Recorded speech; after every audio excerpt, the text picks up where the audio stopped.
రాజకీయంగా సామాజికంగా ఆర్థికంగా అన్ని విధాలుగా ఇలా దోపిడీ గురైంది కాబట్టి మీరందరూ అర్థం చేసుకోండి. ఇంత పెద్ద ఎత్తున వచ్చినందుకు నేను అన్నగారికి మన నియోజకవర్గానికి మీ అందరికి తెలుసు.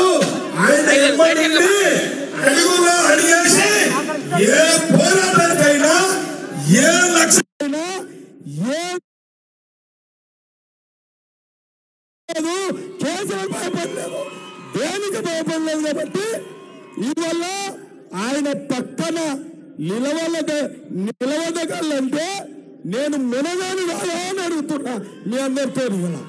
అందుకే అన్నతోనే అన్ని విధాల షాద్ నగర్ కావాల్సిన సంక్షేమం కానీ ఇవాళ అభివృద్ధి కార్యక్రమాలు కానీ ఇవాళ ఫ్లైఓవర్ ఇవాళ ఆన్లైన్ అలైన్మెంట్ చేంజ్ చేసి వై జంక్షన్ ఉన్న దాన్ని సింగిల్ గా రోడ్డు కడుతుంటే దాన్ని అన్నతో మనం చేసినాము, దాన్ని కూడా చేయబోతా ఉన్నాం. అదేవిధంగా స్టేడియం కూడా రినోవేషన్ చేయబోతున్నాం. కాలేజీలు కూడా అన్నకు విజ్ఞప్తిస్తా ఉన్నాము.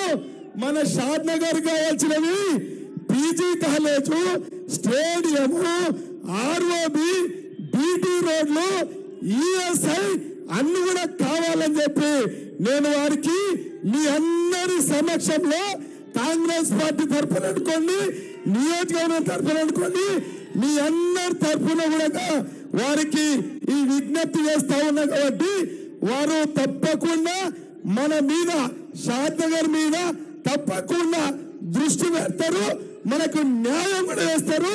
మనమందరం కూడా అత్యధికంగా మెజార్టీ వంశీచంద్రారెడ్డి గారికి పెట్టడం. కాబట్టి మీరందరూ కూడా యువకులు కూడా ఇంత పెద్దన వచ్చినందుకు మీరందరూ కూడా చేతు గుర్తుకు ఓటేసి వంశాన్ని కల్పిస్తే అన్ని విధాల జోడెద్దులాగా ఇలా రేవంత్ వెంబడి మేమిద్దరము తమ్ముళ్ళలాగా పనిచేస్తామని చెప్పి మీ అందరితో మనవి చేస్తూ ఈ అవకాశం ఇచ్చిన మీ అందరికీ ధన్యవాదాలు.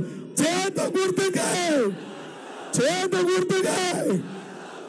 గుర్తుగా ధన్యవాదాలు మిత్రులారా. ఇప్పుడు మన అభ్యర్థి వంశీచంద్రారెడ్డి అన్న మాట్లాడాల్సిందిగా కోరుతున్నాం.